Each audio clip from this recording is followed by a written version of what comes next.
for tonight. Kindly stay with me while I do that.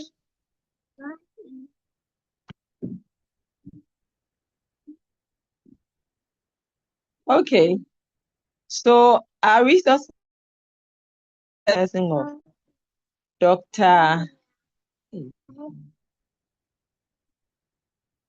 Just a minute.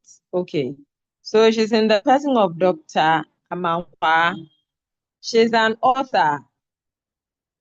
The book, I guess, is Crowned and Confused. She said that book. She has passion for writing about identity and purpose. She works as an HR business partner with you. She's a dedicated humanitarian and advocate for the rights and well-being of children and women. She leverages her rich life experiences with her UN expertise in strategy, people and culture to impact programs to improve lives. She has consistently prioritized creating opportunities and solutions that empower vulnerable populations, particularly children and women. That sounds good. Children and women. So without wasting much time, I want to introduce to us, to all of us this evening, Dr. Vivian Amankwa. Dog, please, you are welcome. Thank you so much. We have online, yes, we have online about 16 to 18 people. My people, please, a few house groups, because we want to learn. We don't have much time though. So if you are not called to speak, kindly mute and kindly do well to put your video off so that we can one class and allow our resource person to take us through this important topic. So, Dog, your audience, our audience, Dr. Vivian Amankwa, please, you have the floor. Thank you. Thank you so much. Thanks a lot, Abina. And thank you very much. This is Antonio. I really miss you. I hope I get to see you very soon. Good evening, everyone. I see lots of colleagues. I like interactive sessions.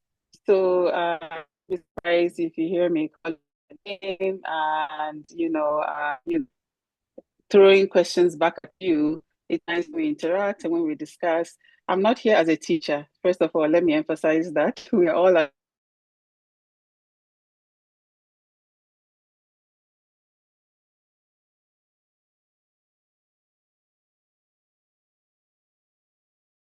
Please, Sabna, let me know. Do you want my camera on or to save bandwidth to leave it on?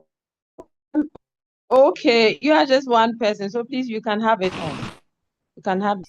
Okay, let me see. Yeah, let's see how far it is. Great. Okay, so for today's session, I have key agenda points. First of all, to kind of that we are in the era of leadership disruption, right? So we are going to explore a little bit what does that mean. That's on the next slide. What does it mean, current age that we are? What's the meaning of disruption? What does it mean and how is it impacting us in our day-to-day work? And then the next thing we look at is, to identify some future-ready capabilities, right?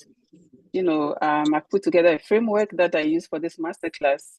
Mr. Antonio rightly said, this is for a 3-day masterclass. I've tried to synthesize it as much as possible. So this is kind of like an intro into the different sessions. Hopefully, if we have time permits, maybe we can roll it out fully, so that we can really go in depth into the different areas. So we want to look at also, we want to identify future-ready capabilities that will help us to thrive in the era of technology and artificial intelligence. So there's a framework that you mentioned rightly: adaptability, judgment, human leadership, and so on and so forth. And then the last but not least, we are not going to leave here without making a commitment. So that's just the last bit of it for the we'll just explore, maybe identify one we want to make to ourselves that from today in this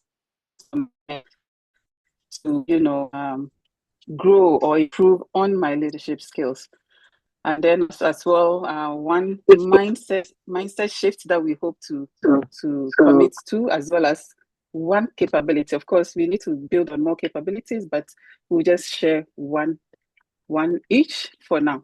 Now, before I move on, I'm sure some of you are wondering why technology, why AI, why leadership. I mean, leadership should be leadership, right? Why are we talking about technology, AI, and all of that in the face of leadership? And I'm happy, Mrs. Antonio, that you emphasize leadership is not about titles. We all lead in our different ways. Okay, so we need to lead very nicely and then be effective in whatever we're doing, regardless of what it is. So the reason for technology and the focus of this session being on leading in the age of technology and artificial intelligence is that we are all aware what is happening in the world, right? Technology has taken over, and now AI is also taking over. Digital tools are really leading disruptions. And when I talk about disruptions, what I mean is that we are no longer in the status quo. Business as usual does not work now.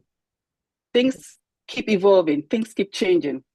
So disruption really is about challenging the status quo, embracing innovation to navigate and lead, in the era of uncertainty, complex ambiguities, and other things that are happening. And we've been experiencing the changes are so many. Disruption is, it really thrives actually when we are adaptable, when we are agile, and we employ or use forward-thinking strategies. Now, the way of doing things really is about routines, right? And establish hierarchies and predictable methods of doing things. But as we are realizing with each passing day, the traditional approach is no longer the case. Change is really here. Technology is here. Artificial intelligence is here. So how do we, as leaders, harness on these, these new developments to be able to further build ourselves, build our leadership skills, and be able to be more impactful and more effective in what we do. Now, I mentioned a little bit about mindset shift. To be able to move from the traditional way of doing things as a leader to the current era of leadership, you need to be able to have a shift in your mindset. There's a need to be able to move away from the way we've been doing things in the past and be able to ask critical, questions, as we move forward, and how these new developments impact what we do.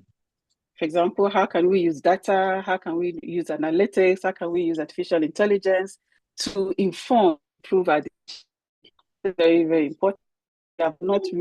We are not fully on board with all these new developments. I think we need to really make a decision and kind of begin this shift in our mindset to be able to embrace and also to be able to use these new developments and these new tools that are coming up. Innovation as well, very, very crucial to be able to thrive as things are changing very rapidly. The status quo, unfortunately, will not take us forward. So on the next slide, now we can tackle them one by one. I just wanted to show you a few leaders. First of all, as we have said, everybody is a leader in their own right, but I've just picked a few who have I've just picked a few leaders who have really been disruptive in their fields, and they have been very successful. And then later we'll learn about some of the capabilities that really can help all of us to be able to make similar impact and similar and get similar results, as some of these leaders have. This is not an exhaustive list, So on the next slide, you see the first disruptive leader that I'm just sharing with you briefly. This is the chairman and CEO of Microsoft. I think most of us are familiar with him. He transformed Microsoft's culture from a know-it-all approach to learn it all. So learning became the order of the day, right? Of course, we know what we know, but we have to continue learning. He pioneered the cloud first, mobile first strategy, and he's really made the organization very great.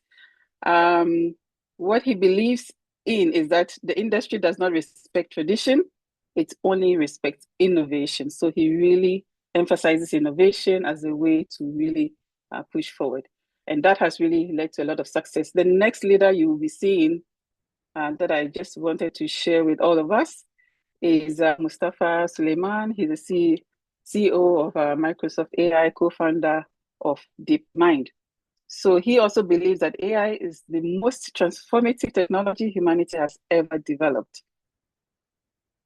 Do we agree with that? I think so far we can all agree to that. So yeah, he co-founded DeepMind. We know how successful they are, seamlessly blending cutting-edge AI innovation with ethical responsibility and all that. And as I'm sharing these things, let's not think that these people are from Mars, or these people are unicorns, or these people are made in a very special way. It's a way, or be successful and disruptive as these leaders have been. I have a lady next, and she's one of our own. On the next slide, you're going to see our very own. Sorry, before that, this is a professor. Her name is Alondra Nelson. Again, she believes that the goal is not just AI that is powerful, but AI that's just, it's about 80, right? Let's go to the next one.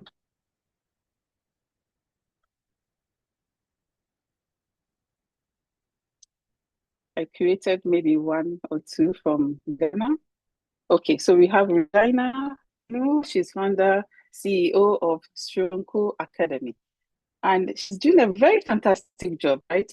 The Academy is the first coding and digital skills school in West Africa. She has trained thousands of people using so she's not on girls or women. This proves that technology, inclusion, and social impact are not competing goals, they are one. So I really like her work, and I hope maybe beyond this webinar we can search her out and see what the good way she's doing. The last person I chose to showcase, okay, on the next slide, Bright Simmons. He's the founder of M Pedigree, VP of Research for Imani Africa. So find some time and just read about these great leaders. These are just common people like you and I, but they decided to embrace change. They decided to continuously develop themselves, build their capacity and their capabilities, and then they have been able to make such great strides. He believes that the most important tech innovations are those that protect human life. So we're not just talking about the hardware. We're not just talking about the technology or the artificial intelligence, but he's saying that there's an element of human life, protecting human life. So he's kind of introducing, he believes in having some kind of humanity or human face to whatever we do with technology. So now we're going to really delve now into the topic. I have a scenario on the screen. On the next slide, you will see two scenarios. And I want you to tell me whether you agree with me or you do not agree with me. So we have leader A versus leader B. Leader A relied on past expertise. This is somebody who is very experienced, has been around in the organization for a very long time, highly respected in the field, built success on proven methods. Okay, when he entered, or when he or she entered the organization, there were policies and procedures and methodologies of how things should be done, and has perfected that. So this leader has built success based on the proven methods that exist. This leader has also trusted past experience over new signals. And then we have leader B. This leader has adapted continuously, okay? This leader is equally respected and experienced, has embraced new tools and approaches, and has stayed curious, humble, and agile. So you will see leader A, I put leader A became irrelevant and leader B remained relevant. But I want to hear from you. Do you agree or do you disagree? First of all, feel free, you can open your mic, you can type in the chat box. What do you think? Please, you didn't show the leader B. The slide is showing on the screen. Right. Please, Okay. can you all see the slide? Is it showing two leaders, leader A, leader Yes, B? Okay. please. I see somebody saying agreed, and maybe if Abna can help us to read the comments. Okay, so please, I have some two comments here. You agree, but we need to know which one you are agreeing to. Is it the A or the B? Yes, that's a good point. Yes. Feel free, Linda. You can open your mic and say, share. Because I see agree. I agree, leader B. Okay. Maybe I'll just take one person. Why do you agree? Okay. I agree with B. Okay. Just one person. Can you share? Okay, wait. Sorry about. No, I was saying that leader B is topping the numbers. So if we could get one person to just choose the B.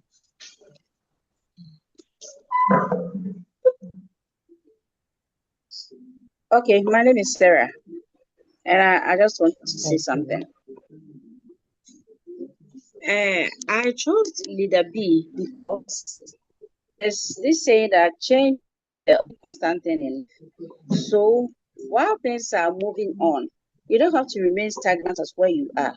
You have to also embrace the change that is about to happen or that is going on. So leader B tries that new change. That's why I agreed. And so since he agreed, or the same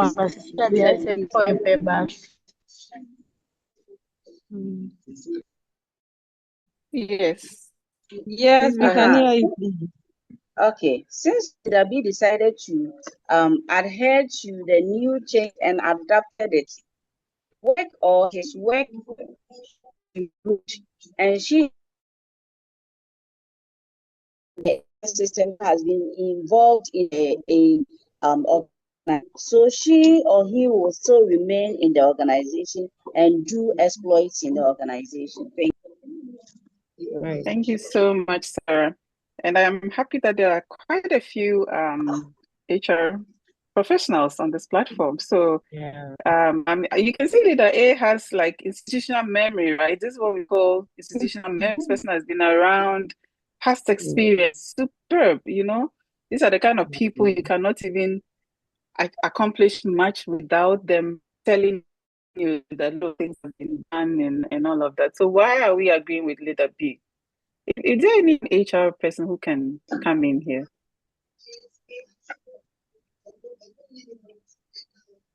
Yes, so please, I hope I'm here. Because experience is nice, so don't you agree with me? Okay, Kwesi, go ahead. My name is it Daniel. Kwesi? Oh, Daniel, sorry about that. Daniel, go ahead. Thank you very much. And I think that even the whole business environment, the job environment, the space is changing. It's evolving from the traditional method to a new arrangement. So, for example, you are working in a space where you didn't have much about technology, you didn't have much about AI influencing the thing. These things are now all coming on board. I am a trade union person. So, for example, even the work arrangement is changing. Which has told us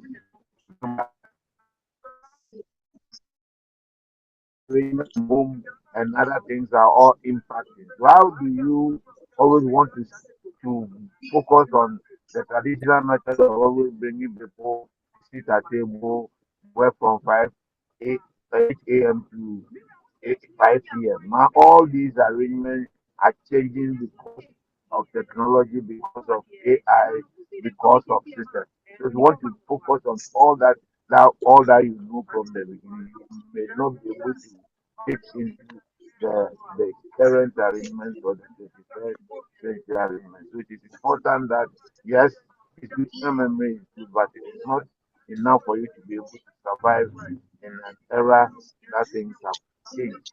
For example, we need to negotiate for people who should have sat in office throughout 24 now they work from home. So we want to negotiate areas should be different. So I believe that yes, it is going to it will have an impact and a deep person a better leader than that. That's what I can say. Thank you very much. Exactly. Thank you so much, Daniel. You've even given us some practical examples, and I really, really appreciate that. And with the introduction, with technological advancement and with artificial intelligence, reports that previously would have required like 1 week, now you can do it in 5 minutes. Who agrees with me? You can do things in 5 minutes that previously you'd have sat down.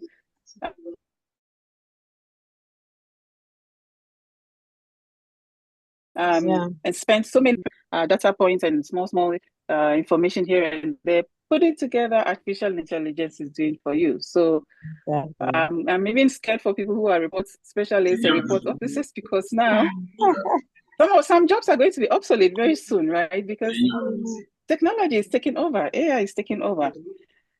So yeah, thank you very much. That's a very fantastic example. But as a leader, AI is taking over. I'm taking over. Already in the house. Exactly. As a leader, you need to be able to get used to these tools. You can do things very quickly. Remember, co-pilots now can capture notes. Like as we are having a quick meeting, can quickly capture notes, synthesize a note for you, and share the key highlights, key decisions, and share very fantastic analysis of the report that with your own human mind, you probably some of the angles you wouldn't even have thought about as different people in the meeting were speaking. You get it. So it's very important that as we are aspiring to be future leaders, we really should get on board. We need to move from that mindset where we are resistant to change. When technology is introduced, we complain to management, this technology, you did not train us, we don't know how to use it.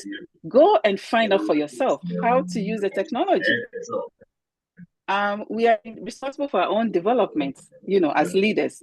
Go and find out what is new and even come and introduce it into the work you're doing and into your life as well. Do not wait for somebody to build your capacity and all that. Search for opportunities, sometimes, most of these things are even free, and sometimes the organization provides them for us as well. So we really need to be on top of things and move away from that system where when any new change is coming, we are opposing to it. Now, when we go to the next thing, I'm sharing a little bit about the reality.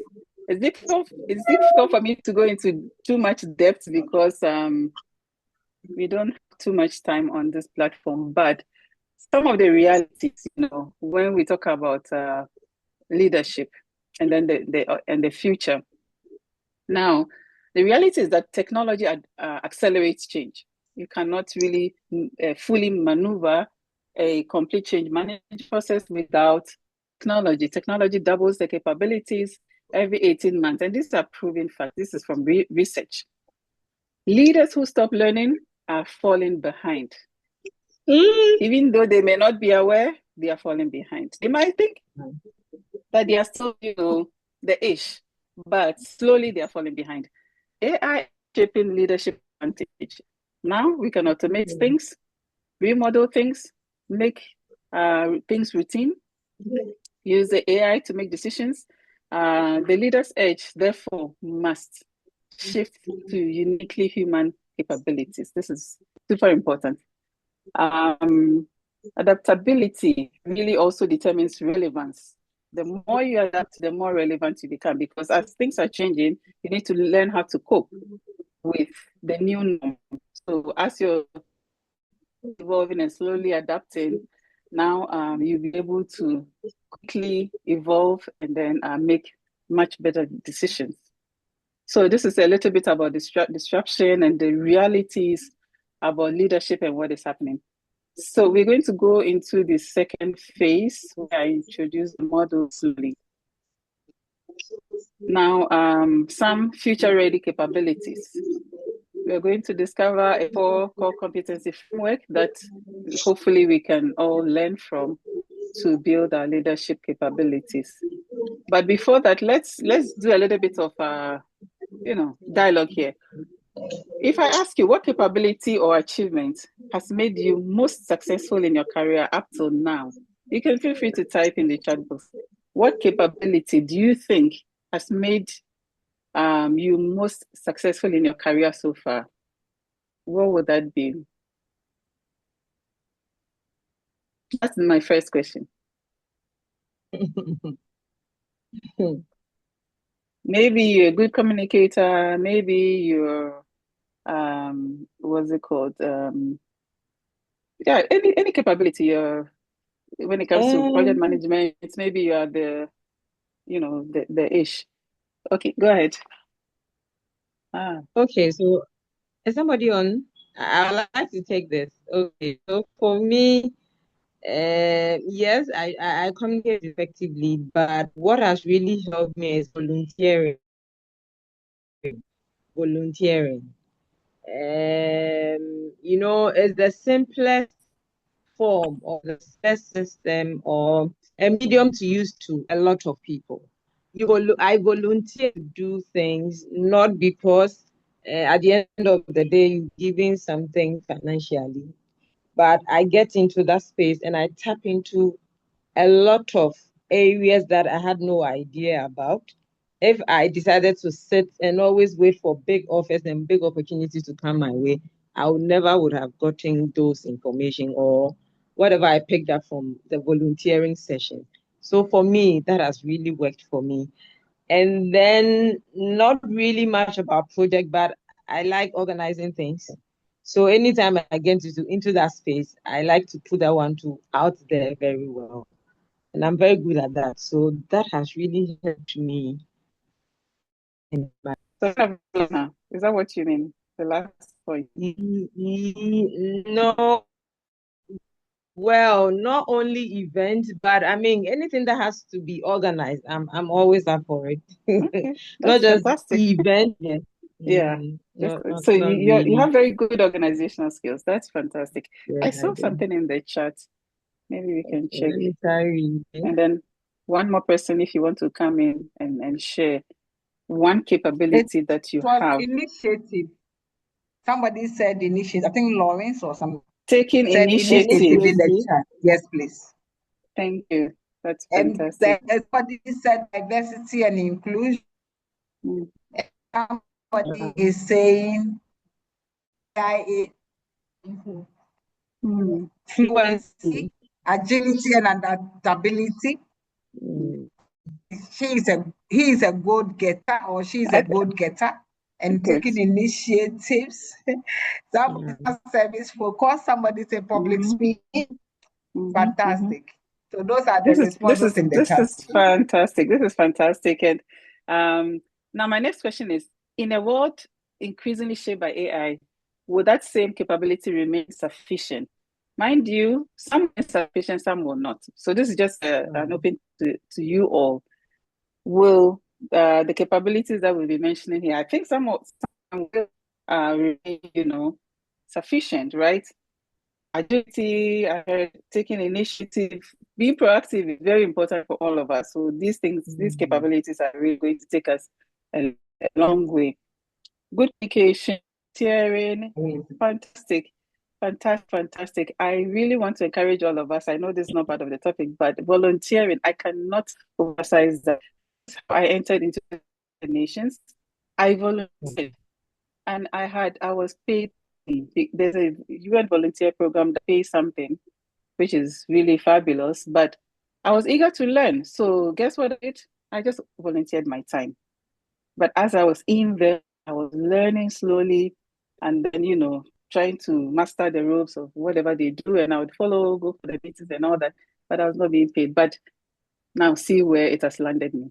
So thank you so much for raising that. Yeah, it's a really, really important skill to have. Unfortunately, a lot of us don't want to do that. We think, why?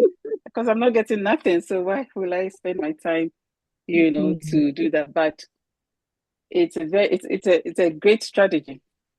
It's a very, very important strategy. Now,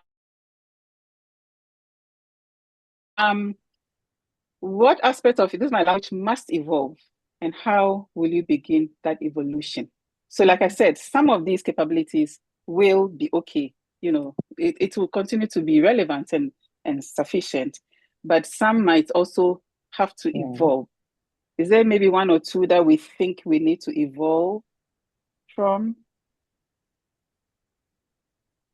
Maybe one or two that we need to evolve from and maybe adapt or maybe enhance, if I can put it that way.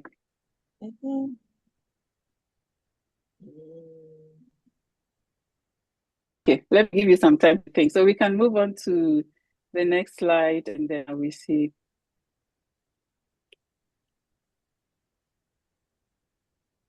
Yeah, so these were my questions. Oh, I see IT skills. This is our future. Yeah. And as we are discussing some of these for our children, so we are no longer going to force our children to be doctors, lawyers. Exactly. What's the other engineers? What are those professions that all of us were told to do in future? It's lawyer, engineer, and all of that. We have students doing game development. We have people doing still in IT, robotics. We have people, so many different angles are coming in. A lot of new positions that you will not imagine. So as leaders, we need to also encourage not only ourselves to be open and agile, but we need to also give room to the young ones that we are raising. Great. Some of us spent how many years doing science, and then eventually we had to kind of find our ways to maneuver into other fields because, yeah. All right. So I think these were my questions. So let's go to the next slide and then see. I have just a quick scenario on that next slide. Yeah. Okay, Doc, please, before you do that, I think there has been a few answers here. Okay, please. I think I have two in addition to the IT skills. One is ethical and inclusive decision making. And then rethinking our internal culture to support productivity. Those are the two new ones that dropped in. Yeah, I see it's coming from Samsung Phone. I wish this is a very good, these two, to be honest with you, these are very, very good capabilities that we all need to aspire to exhibit. Ethical and inclusive decision making. Yeah. And then I think as we go further, you even see on my side.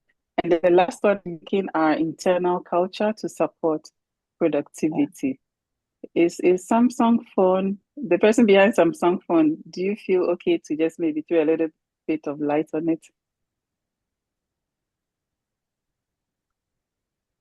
Why ethical? I mean, I'm achieving my results. I'm producing the results that you need. So why are we talking about ethical? And in addition, we are in inclusive decision making. Why?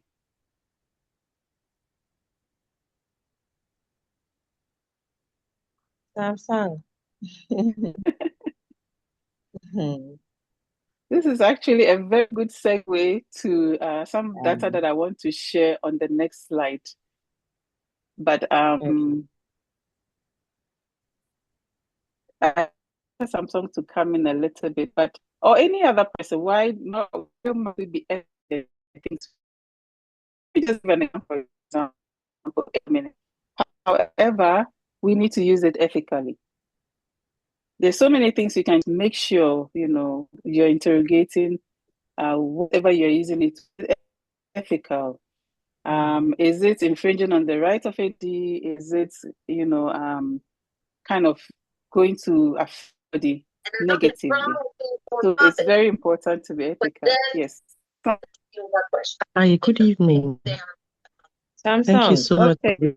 Can you hear me? I'm unfortunately a webinar as well, so I'm having to double Sorry about join this that. week.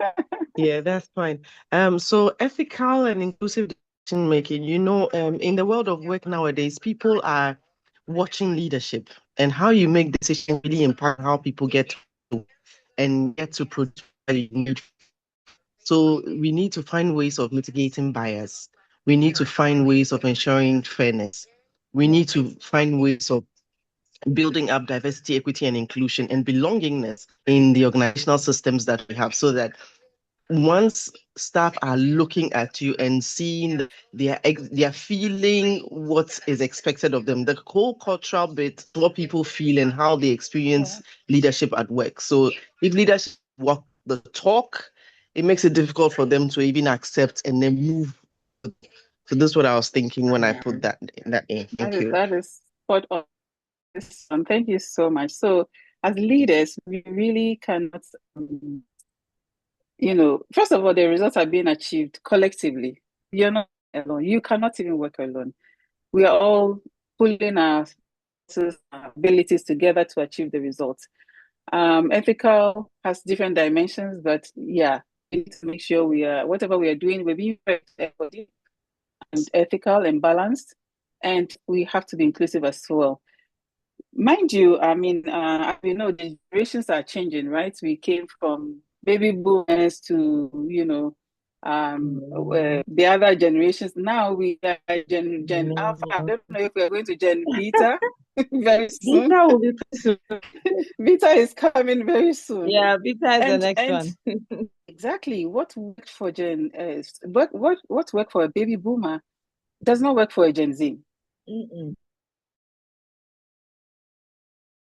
And continuously depending on even different generations, never mind even IT, technology and AI, even with respect to the different generations. And now the generation now, people like inclusive collective decision making, otherwise they are disengaged. Okay, if you not include me, then I'll just come and do my various minimum and then I just go.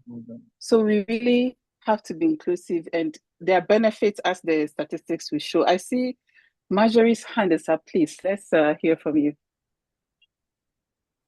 Thank you, Doug. Good evening. Yeah, so just quickly, a practical example. This today on the news, talking about ethical, I heard in passing that Gucci has used AI for some kind of something, and they came under a lot of criticism why they aren't using humans instead of the AI. So yeah, even though AI has come to stay and has come to help, we still have to consider when we should use AI so that we don't come under a lot of criticism. So I think in line with ethical, I just thought maybe I should bring it up. Thank you. That's perfect. Great. Okay, well, the slide you're seeing on the screen is the reality. This is available, and I've put the sources there. You can, if you have to, you can do some further research. 7% debt, there's a real challenge with the way leadership is happening these days. 29% of employees trust their immediate manager. Are people not trusting their managers? That's another thing. And there's an angle of psychological safety that really helps in this kind of scenario. As a supervisor, as a manager of a team, you need to create a safe space. So people are like, oh, I belong to this team, and my concerns are taken on board, and I'm being listened to, and even we heard, there's inclusive when we are making decisions. First of all, I said it's not to come and tell people go do A, B, C, and D. We need to co-create. This is what we do more these days. That's the best practice now. You have to co-create, not only with your team, but even with your partners, stakeholders, customers, clients. Co-create the solutions.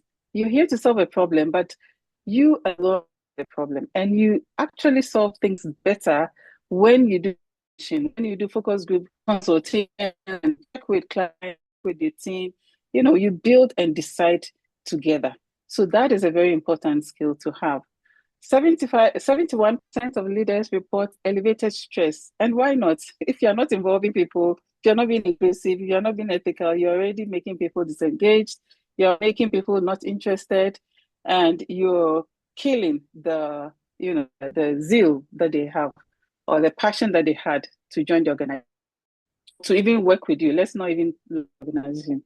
Like if you want people to be able to respond and react and work with you very well, and if you want to avoid stress, when you build some of these capabilities, colleagues are in charge and they are more engaged and they are giving of more, as opposed to just coming and doing the barest minimum, and then you end up with all the stress on your head. 79% of employees globally are disengaged at work. This is statistic is actually there. There are many people who are engaged out of the way we are not leading very well. And guess what? You lead effectively by building your skills and capabilities such that people will just give up their best. As a leader, if you listen, if you're empathetic, if you support the well-being of your team, if you are consultative, if you build a nice team, people will not feel disengaged. They would even be happy to come into they'll be happy to work with you. So it's quite important. Now, there are some benefits, right? 25% better business outcomes. When companies invest in leadership development, it really leads to an increased approved bottom line at the end of the day. We mocked when we build leadership skills. Now, 21% higher profitability has been found out to be linked to engaged leadership. And then if the manager doesn't support growth, then people are 3.7 times more likely to leave. As a manager, if you don't support growth of your people, then people are more likely to leave. So leadership, the gap is not a problem. It's actually a problem. It's a key challenge, right? It's a key challenge now. We think it's just,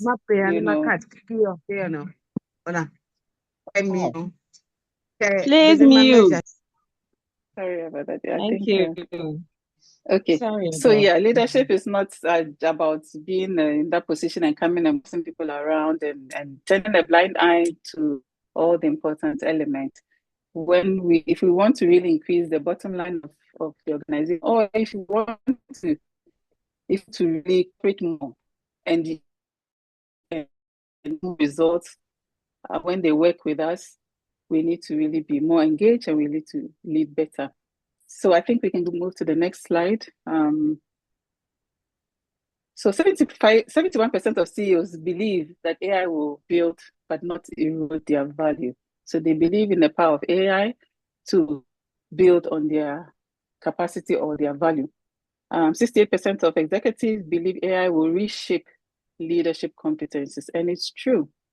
AI is doing that very well. You don't even have to attend too many courses. There are many things you can even teach yourself just by AI and just through technology. So AI really can reshape our leadership competencies. About 92% of executives plan to boost spending on AI in the next 3 years.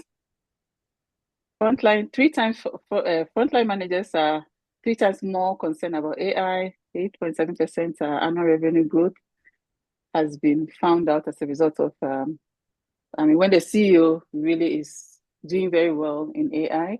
And then 87% of organizations plan to make AI literacy a core leadership skill. So we are not doing the wrong thing by learning for ourselves now. We're going to look at, on the next slide, some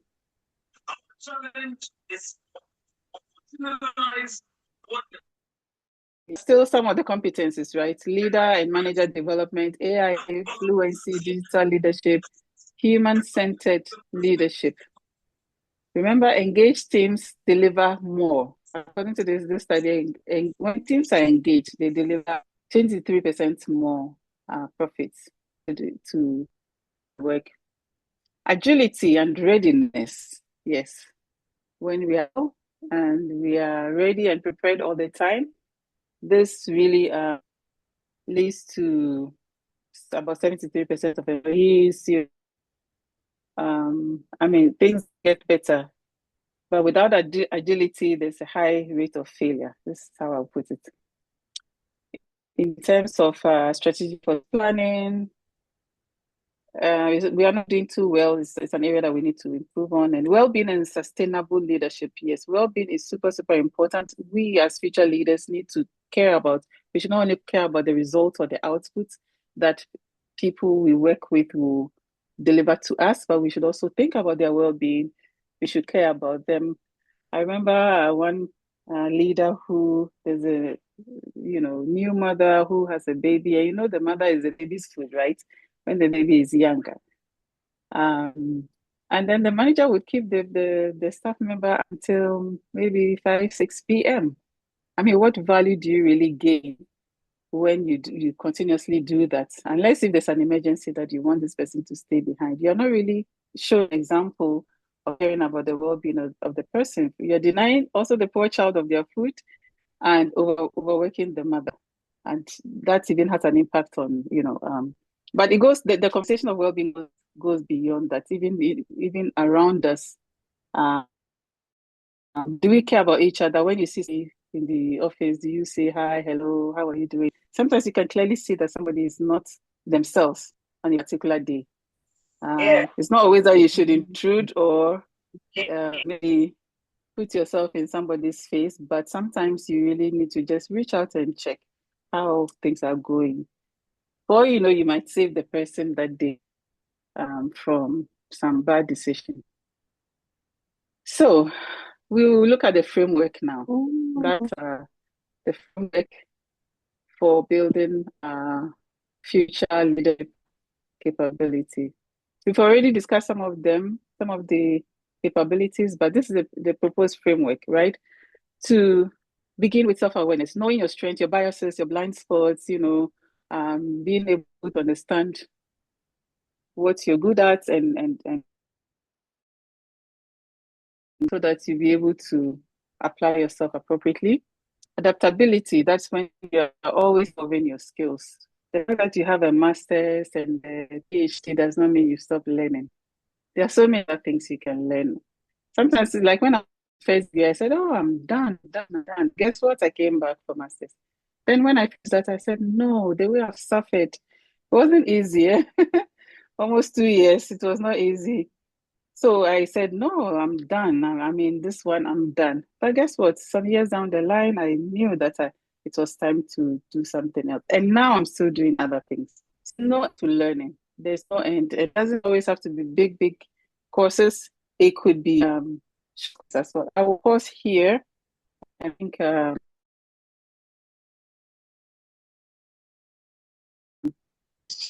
oh, okay. Yes, Antonio, did you want to allow questions now?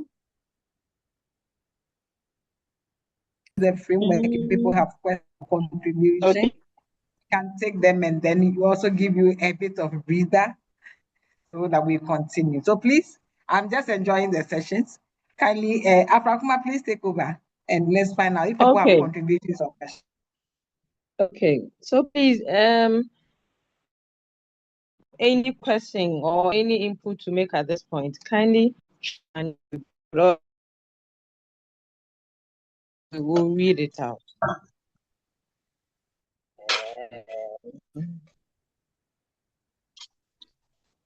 Okay, so I'd like to touch a bit on the two key things that I've forgotten the person who dropped it, talking about the ethical and inclusive decision making. At the workplace, usually you have management, you have staff, and probably unit heads. And there's one critical group of people that we always overlook. Those are the sometimes you say they are casual work.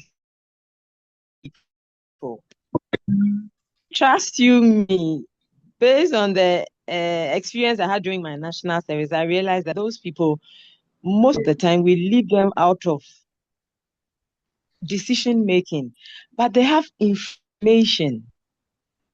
They are sometimes very good, very sharp. They've been in the organization for so many years before we joined. But when we are taking very vital decisions, we take them out. For example, thanks to technology, now a lot of organizations have WhatsApp platforms. Maybe we read that we talk about strategic things on that platform, so we can't have them join the platform.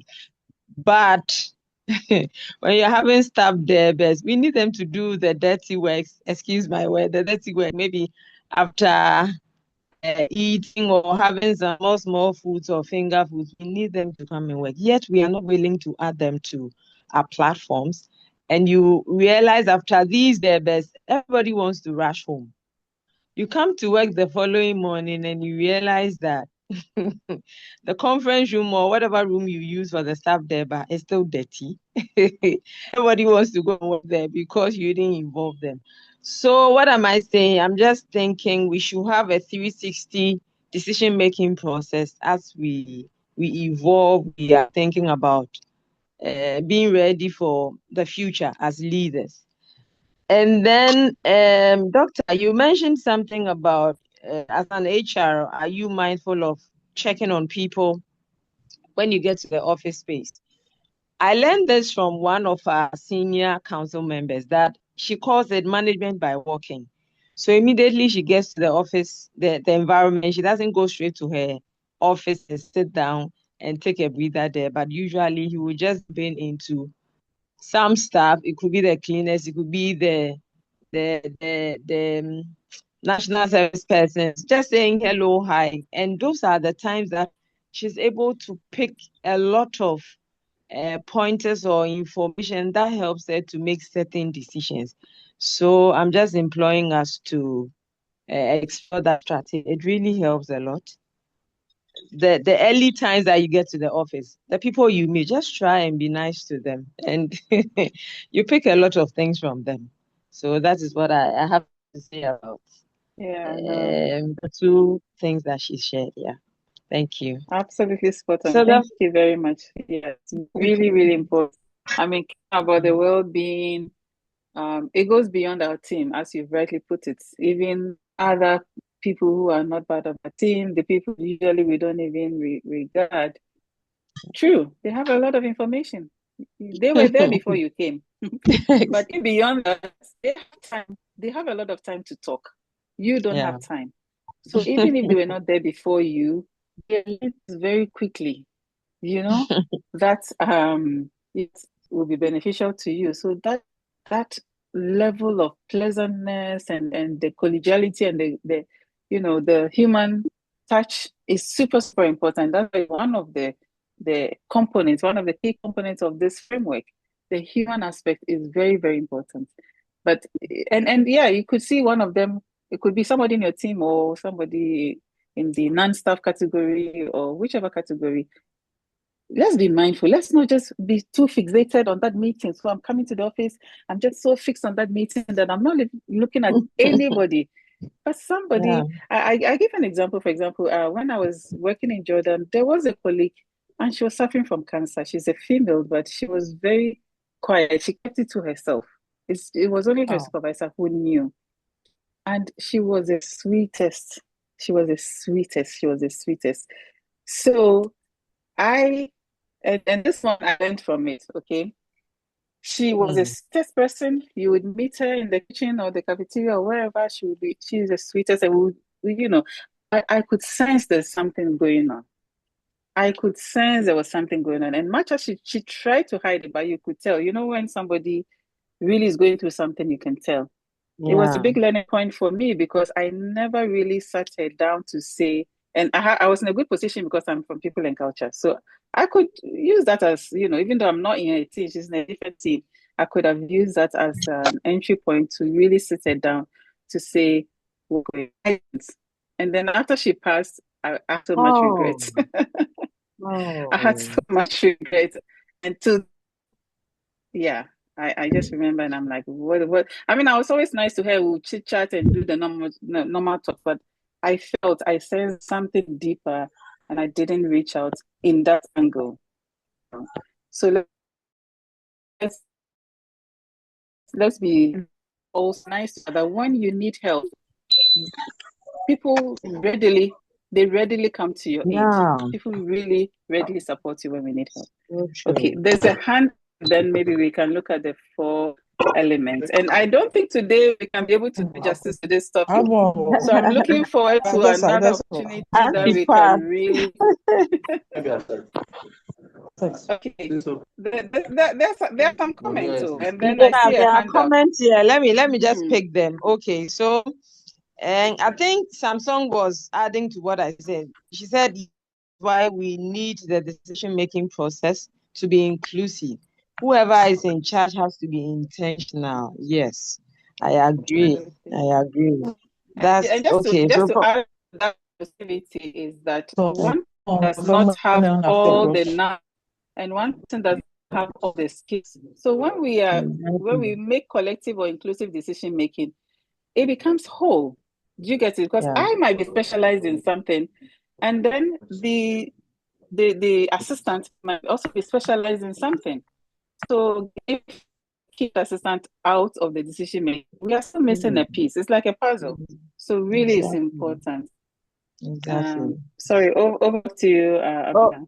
Okay, and then this also from Samsung. Hey, you are so right. Even at lunch and when closed, it's now called the connector in chief mindset. Wow. Oh, thank you for that. This is a nice.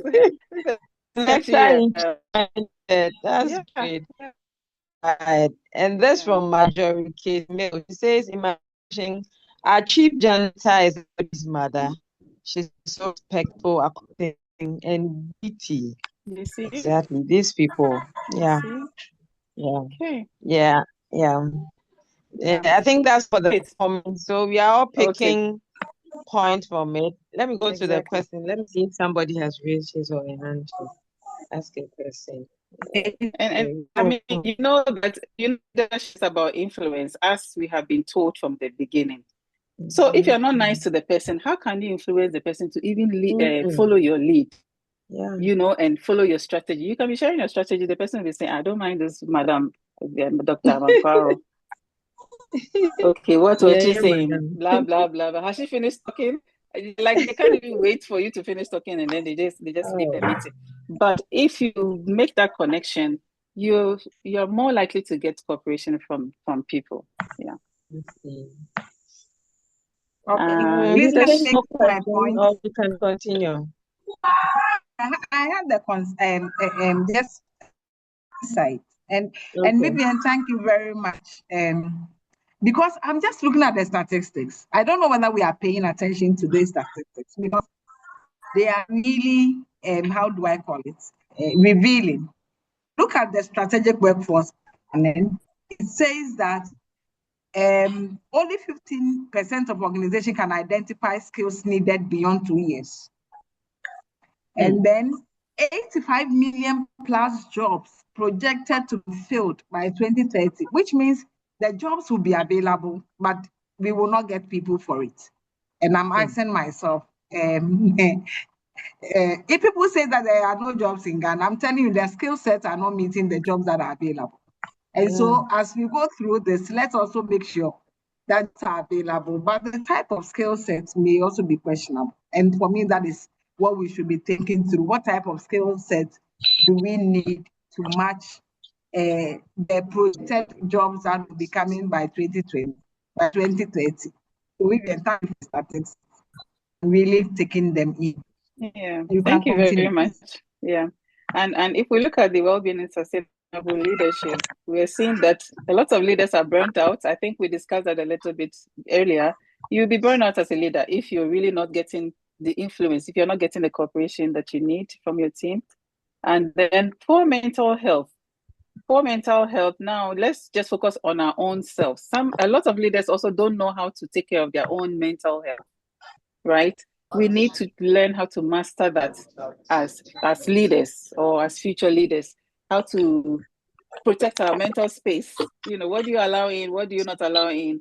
When is it the right time to draw a line and say, okay, I'm shutting down for now for the sake of my mental health? I'll continue later. Unless somebody is dying, unless there's fire on the mountain, there are certain decisions that we need to take so that we can protect our mental space. So we need to really take care of ourselves as well as people that we work with. So I think we can move to the next slide and we'll look at the framework. We'll not go into too much detail. I'll just introduce it and then maybe another time we can go into detail. But these are very broad and very interesting different areas. So the first one being self-awareness, and really here it's about understanding your strengths, your derailers, right? What's derailed you? What's the leadership trigger there? Like blind spot, for example. How will you know your blind spot? By continuously seeking feedback. Let's not shy away from feedback. Feedback is a very fantastic thing. Let's not take things personal. Nobody is perfect. Everybody has an area of growth, and as time goes on, like I say, new skills, it means that we are all coming time to time. So feedback, and we have to be deliberate, even to seek the feedback. Let's not wait until things are really, people normally come to when things are really bad. They observe a certain behavior over some time, and when it really gets bad, before they will catch. So let's find creative ways to seek active feedback. So we know our in uncertainty, right? When you need to make quick decisions, some judgment is very important. And even though we're talking about AI, we still need our judgment. AI can do it. AI, you have to fit in, and then the AI will give you back what you have fed in, and based on the so the judgment is very important. And then human leadership, inspire people, connect with people, motivate people. These are the hallmarks of a good leader. The leader human aspect actually is estimated. We need to work hard on the human aspect of leadership. So we can move to the next slide, and I'm going to wind up now. You will see just one by one in brief. Develop emotional we can go to the next one where it talks about self-awareness, and that one I will not go through the whole thing. I'll just emphasize on developing emotional regulation and reflective practices. What do I mean by that? Emotional regulation is how you receive information, okay? Not taking things personal, but looking at the substance of the information that you're receiving. And when you have received the information, how you're processing the information. Again, you put yourself aside and approach things objectively. Look at the evidence and the substance of the information, as opposed to thinking that this information is about me, is attacking me, because that's where sometimes we get emotional, and that impairs our judgment as leaders. Reflective practices. We need to learn to reflect. The time that we spend on I'm going to say social media. We all do social media, but as leaders, we need to spend more time on reflective practices. It could be early in the morning for some people that works best for them, where they do 10 minutes just to reflect, or maybe before you go to bed. It depends on whatever works for you, to reflect and think. How many of us even do that? Like, we just lie down and just say we are thinking, and we are just reflecting. Thinking about the family, thinking about whatever happened in the day or what we need to do in the future. Remember, as a leader, you're a visionary. So you don't just go to the office, or you don't just go about your day and just do things like, you don't check things off a list. You need to think ahead into the future. Let's make time for reflection and for strategizing on a personal level. This is very, very important. And this is one of the things that has helped me. I like, before I go, lots of the time before I go to bed, I just lie down and I'm just thinking, just dedicating time to reflect and think, to reflect. Even though everything is okay, but what's next? What could be better? what are the lessons that I can learn from the things that have happened? That is quite important. Now, going to the next slide, it's about the adaptability. We've spoken a little bit more about that. Yes.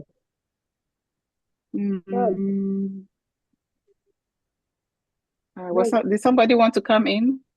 Or no? Okay. Okay. For